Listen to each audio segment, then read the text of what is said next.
और वहीं ACP DG Ravi Prakash Mehrada का सेवानिवृत्ति कार्यक्रम आयोजित किया जा रहा है और मीडिया से रूबरू हो रहे हैं। क्या कुछ कह रहे हैं, सुनिए। उन कार्रवाइयों को कवर भी किया है, कवरेज भी दी है, विश्लेषण भी किया है और बहुत सी बार हमें आगाह भी किया है कि हमें क्या करना चाहिए। तो वो उस सारे सहयोग के लिए और समय समय पर आपके जो लेख हैं, आपकी जो रिपोर्टिंग है, उन सब के लिए पूरे मीडिया बंधुओं को इलेक्ट्रॉनिक, प्रिंट, सब सोशल मीडिया, सभी तरह के जो मीडिया हैं आज की तारीख में, मैं उनको सबको अपने ओर से बहुत बहुत धन्यवाद और बधाई देना चाहता हूं। मैं आपका बहुत आभारी हूं कि आपने जो हमारे टीम वर्क है जो एसीबी का, उसमें आप लोगों का बहुत बड़ा योगदान, मैं भी आपको एक तरह से टीम का सदस्य मानता हूं, क्योंकि बहुत से चीज़ों में आप जो हम करते हैं उससे प्रोत्साहन आप देते हैं अपनी खबर छाप के। और एक प्रशासन में राज्य सरकार का जो ज़ीरो टॉलरेंस पॉलिसी है, उस ज़ीरो टॉलरेंस पॉलिसी के अनुरूप हमने कार्य करने की कोशिश की है विगत 1 साल से ज़्यादा में। और उसमें समय समय पर आप लोगों ने जो मुद्दे हैं एसीबी से संबंधित, उनको आपने उठाया है, सरकार को भी आपने याद दिलाया है। बहुत सी बार जो प्रोसिक्यूशन सैंक्शन के मैटर्स हैं, 17A के मैटर्स हैं, आप लोगों ने समय समय पर सरकार को भी वो बताया है कि क्या क्या पेंडिंग है। उससे हमें जो बल मिला अपने बात रखने का सरकार तक, वो भी आपके माध्यम से हम कर पाए। आम पब्लिक को जागरूक करने का और हमारे हेल्पलाइन के बारे में आप लोगों ने जो पब्लिसिटी की है, उससे भी मैं मानता हूं कि आपके माध्यम से बहुत से जो परिवादी हैं, बहुत से जो लोग हैं जो भ्रष्ट आचरण से दुखी हैं, उन्होंने 1064 और हमारी व्हाट्सएप हेल्पलाइन पे लगातार उन्होंने हमसे संपर्क किया है। और मुझे ये बताते हुए खुशी है कि इन हेल्पलाइन और व्हाट्सएप हेल्प नंबर की वजह से बहुत सी सूचनाएं हमारे पास आई हैं और जिनमें कई सूचनाओं को हमने एक्ट किया है, बड़ी बड़ी कार्रवाई भी की हैं। तो पुनः आप सभी का बहुत बहुत धन्यवाद। आपके कोई प्रश्न हो जाते जाते तो मैं तैयार हूँ। सर, आपका कार्यकाल युवा अधिकारियों के लिए बहुत ही प्रेरणादायी है। ऐसा कोई संदेश जो कि आप उन्हें देना चाहें ताकि वो लोग निडर होकर और ईमानदारी से कार्य कर सकें? देखिए, मैं युवा अधिकारियों को ये कहना चाहता हूँ कि बदलती परिस्थितियाँ जो हैं वो बड़ी चुनौतीपूर्ण हैं और जिस तरह का हमारा प्रजातांत्रिक व्यवस्था है, उसमें प्रजातंत्र में जो चुने हुए प्रतिनिधि हैं, उनकी भी बड़ी भूमिका होती है। कई बार वो आपके काम के बारे में आपको पूछते भी हैं, क्योंकि उनका भी अपना एक मैंडेट है, लेकिन एक फाइन बैलेंस चलना पड़ता है। बहुत सी बार कानूनों की जानकारी उनको नहीं होती है। आपको कई बार उनको पूरी स्थिति विनम्रतापूर्वक बतानी चाहिए कि ये हो सकता है, ये नहीं हो सकता। तो युवा अधिकारियों को मैं ये कहना चाहूँगा कि ना कहने की जो आदत है वो हमें डालनी चाहिए, विशेषकर जो हम नेतृत्व के पदों पे हैं, चाहे एसपी हों, चाहे किसी भी रैंक के ऊपर अधिकारी हों पुलिस के, उनको कई बार, हर बार तो नहीं, लेकिन कई बार उनको ना कहने की आदत भी होनी चाहिए। चाहे नाराज़गियाँ होती हैं, लेकिन उससे क्या है कि चीज़ें स्पष्ट हो जाती हैं। तो और दूसरी चीज़ मैं युवा अधिकारियों को कहना चाहूँगा कि कई बार आप जो फैसले लेते हैं उन फैसलों का दूरगामी परिणाम होता है, कॉन्सिक्वेंसेस होते हैं, इम्प्लीकेशंस होते हैं, स्वयं आपके लिए भी और आम जन के लिए भी और औरों के लिए भी। तो कभी भी कोई इस तरह का निर्णय लें तो थोड़ा सोच विचार करके लें कि उसके आगामी परिणाम क्या होंगे। और तीसरी सलाह मैं ये देना चाहता हूँ कि आज के बदलते हुए परिवेश में जिस तरह की चुनौतियाँ हैं, टेक्नोलॉजी रोज़ बदल रही है, आपको लगातार अपग्रेड और अपस्किल आप खुद को करना पड़ेगा।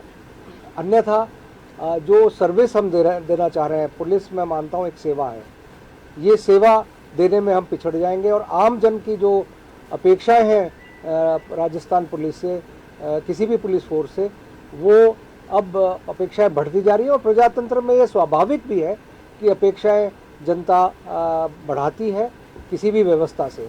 उन अपेक्षाओं पे खरा उतरना बहुत आवश्यक है। कई अपेक्षाएं आप नहीं कर पाते हो पूरी, लेकिन कानूनन जो आपका धर्म है उस कुर्सी पर, वो धर्म आपको निभाना चाहिए, जो आपकी ड्यूटी है, जो कर्तव्य है, वो लगातार आपको करने चाहिए।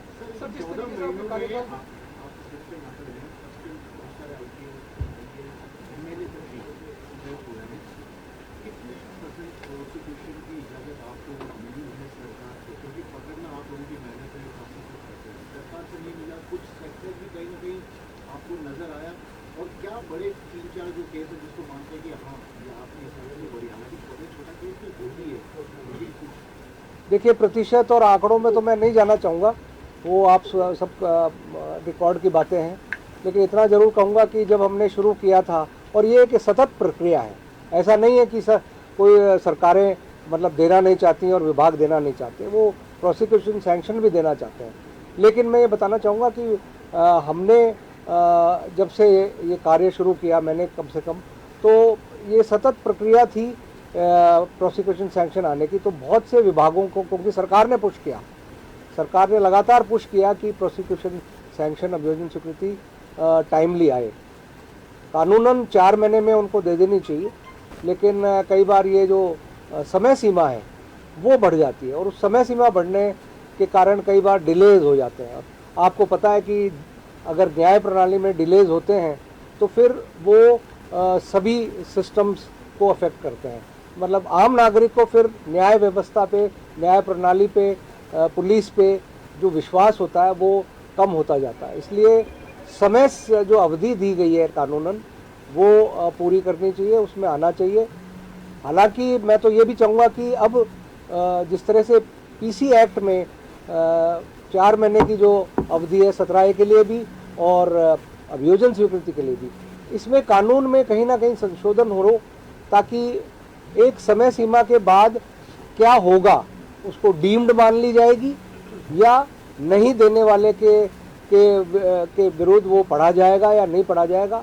इस पे निर्णय देखो नीति निर्धारकों को और हमारे जो कानून बनाने वाले जो जनप्रतिनिधि हैं उनको करना पड़ेगा। ये तो केवल एक विचार मैं यहाँ व्यक्त कर रहा हूँ। सर, मेरा ये सवाल था कि पहली बार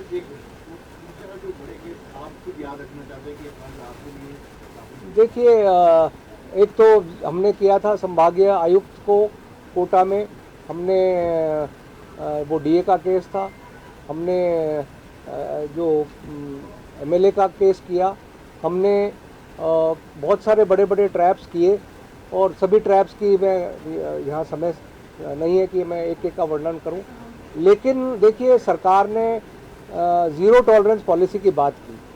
तो ज़ीरो टॉलरेंस में आपने देखा होगा कि सबसे पहले हमने अपने आप से शुरुआत की। लगातार हमने अपने इंटरनल विजिलेंस को मजबूत करने की कोशिश की, और उसी का परिणाम हुआ कि पिछले 1 महीने में आपने देखा होगा कि 2 हमारे ही अधिकारी भ्रष्ट आचरण के कारण उनके विरुद्ध कार्रवाई की गई है।